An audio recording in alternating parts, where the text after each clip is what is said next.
A Segunda Guerra Mundial foi um acontecimento devastador na história da humanidade. Estima-se que o número de mortos tenha atingido entre 60 e 80 milhões de pessoas. Mas apesar de toda a barbaridade, podemos encontrar algumas histórias de superação, lealdade e obediência. E hoje nós vamos conhecer uma delas, a fascinante história de Hiro Onoda. Mesmo depois que a guerra tinha terminado em 1945, o oficial japonês Hiro Onoda continuou lutando durante 29 anos. Eu disse 29 anos, porque se recusou a aceitar que o Japão tinha se rendido. Se você está se perguntando como isso é possível, continue assistindo e conheça a história deste homem corajoso e muito, mas muito teimoso.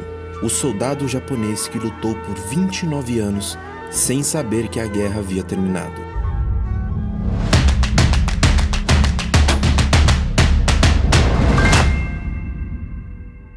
Quando ele tinha 18 anos de idade, Onoda se alistou no exército imperial japonês, apenas um ano antes do Japão entrar em guerra com os Estados Unidos depois do ataque a Pearl Harbor. Enquanto esteve no exército, o jovem se tornou oficial de inteligência na classe de comando Futamata, na Nakano School, sendo este um centro de treinamento militar não convencional que ensinava técnicas de guerrilha, sabotagem, espionagem, etc. Em dezembro de 1944, ele foi enviado para a ilha de Lubeng, nas Filipinas. Cerca de 2 anos antes, o exército japonês havia tomado o controle das Filipinas, tomando o país asiático das forças americanas que o dominavam. Mas os Estados Unidos armaram um contra-ataque, o que fez com que os militares japoneses recuassem. A sua missão dada pelo Major Yoshimi Taniguchi era de se manter vivo. Um trecho da nota da missão dizia: "Isso pode levar 3 anos, pode levar 5, mas aconteça o que acontecer, nós vamos voltar até você." E foi essa frase a grande culpada da história. Onoda não devia, sob nenhuma circunstância, se render nem se suicidar. Após chegar a seu destino, Onoda viu a ilha onde estava ser invadida por tropas inimigas. Aos poucos, os soldados japoneses começaram a morrer, mas a pequena tropa de Onoda continuava com suas estratégias de guerrilha e sobrevivência. Em outubro de 1945, Onoda e seus soldados ouviram alguém anunciando aos gritos que a guerra havia acabado, pedindo para que todos os soldados se apresentassem. O exército japonês se rendeu aos aliados em 2 de setembro de 1945. Onoda pensou que o aviso era, na verdade, uma armadilha. Para ele, não fazia sentido que o Japão tivesse perdido tão rapidamente. Ele ainda nem sabia a respeito das bombas lançadas em Hiroshima e Nagasaki. Após algum tempo, um avião sobrevoou a ilha e jogou alguns folhetos para informar aos possíveis soldados presentes que haveria mais uma tentativa de busca. Onoda mais uma vez desconfiou da veracidade das informações.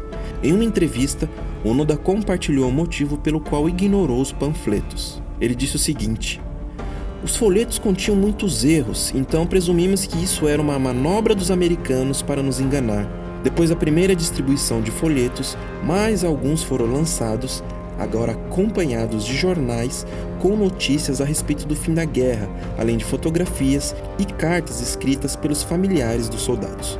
Algumas pessoas enviadas pelo governo chegaram a entrar na ilha, pedindo para que todos os soldados escondidos aparecessem, contando sobre o fim da guerra em altos falantes."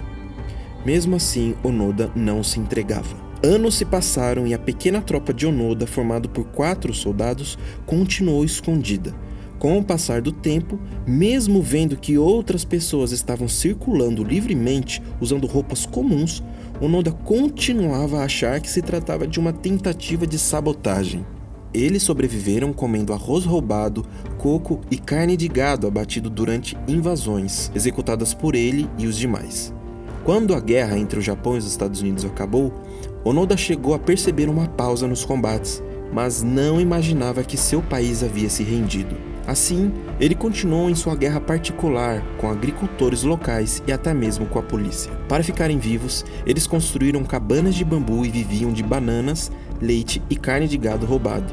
Além de suportar o calor tropical, Onoda e seus companheiros foram importunados por ratos e mosquitos. Aos poucos, 2 membros do grupo de Onoda saíram, restando ele e apenas mais um companheiro. Os 2 viveram escondidos por mais 17 anos. Eles ainda acreditavam que, eventualmente, mais tropas inimigas apareceriam para confronto ou que o Japão pudesse enviar mais tropas para treinamento. Após 27 anos de fuga, o parceiro de Onoda morreu durante uma briga com uma patrulha filipina. Em 1972, Onoda ficou sozinho. A morte desse soldado serviu de alerta ao governo japonês, que acreditava até então que todos os soldados que não retornaram estavam mortos. Em 1974, com o relato das mortes dos soldados, a história de Onoda já havia se espalhado por todo o Japão. Foi quando um estudante aventureiro chamado Norio Suzuki decidiu ir até a ilha para conhecê-lo.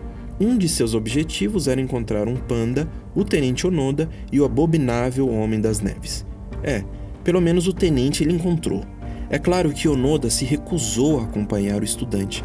Afinal, seu comandante havia dito há 29 anos que ele voltaria para buscá-lo, independentemente do que acontecesse. O estudante então voltou ao Japão e procurou o comandante Major Taniguchi, que enviou Onoda às Filipinas. Ele já estava aposentado e trabalhava em uma livraria. Taniguchi então foi até as Filipinas, encontrou Onoda e contou que a guerra havia acabado de fato. Ele estava finalmente liberado para voltar ao Japão. Quando Taniguchi finalmente dispensou Onoda de seu dever, o soldado se emocionou e chorou compulsivamente. Onoda ficou visivelmente revoltado ao analisar toda a situação e pensar no tempo que perdeu se escondendo de inimigos que nem mesmo existiam. Além disso, Onoda viu 2 de seus amigos serem mortos, deixou de conviver com sua família e seu grupo acabou tirando a vida de aproximadamente 30 nativos a troco de nada. Em nota, ele disse que se sentiu um tolo, que tudo à sua volta estava negro como uma tempestade. Em 9 de março de 1974, com 52 anos de idade, Hiro Onoda deixou finalmente a mata em que passou tanto tempo escondido. Ele ainda vestia seu uniforme de guerra e seu rifle ainda se encontrava em perfeito estado. Curiosamente, conservou uma saúde quase perfeita. Só teve que ficar de cama uma vez em 30 anos. Ele escovava meticulosamente os dentes e não perdeu nenhum deles. De volta ao Japão, Onoda virou herói pela dedicação que demonstrou ter com seu país. Ele também recebeu o pagamento relativo aos 30 anos de trabalho. Com dificuldades de se adaptar à nova realidade, ele mudou para o Brasil em 1975 para trabalhar numa fazenda e se casou no ano seguinte. Ele também escreveu um livro a respeito dos seus 30 anos de guerra. No Brasil, Hiro Onoda assumiu um papel de liderança na colônia Jamiki, uma comunidade japonesa agrícola na cidade de Terenos, no Mato Grosso do Sul. Além disso, Onoda foi condecorado com a Medalha de Mérito de Santos Dumont pela Força Aérea Brasileira em 6 de dezembro de 2004. Em fevereiro de 2010, a Assembleia Legislativa do Mato Grosso do Sul lhe deu o título de cidadão sul-mato-grossense. Em 1984, Onoda voltou ao Japão, onde criou uma escola para ensinar técnicas de sobrevivência e independência aos jovens de seu país. Em 96, ele retornou às Filipinas e doou $10 mil para escolas locais. Em uma de suas frases mais famosas, Onoda diz: "Os homens nunca deveriam desistir. Eu nunca desisto. Eu odiaria perder." Embora tivesse matado aproximadamente 30 moradores locais e participado de diversos tiroteios com a polícia, as circunstâncias desses eventos foram levadas em consideração e Onoda recebeu o perdão do presidente filipino Ferdinand Marcos. Hiro Onoda faleceu no dia 16 de janeiro de 2014, em Tóquio, aos 91 anos de idade, de insuficiência cardíaca devido a complicações de uma pneumonia. E aí, curtiu a fascinante história de Hiro Onoda? Existem muitas outras histórias de guerra interessantes que em breve eu vou trazer aqui para o canal. Então aproveita para se inscrever, ativar o sininho para não perder os vídeos. Aproveita também para ver os vídeos já feitos clicando aqui no card. Muito obrigado e até a próxima curiosidade.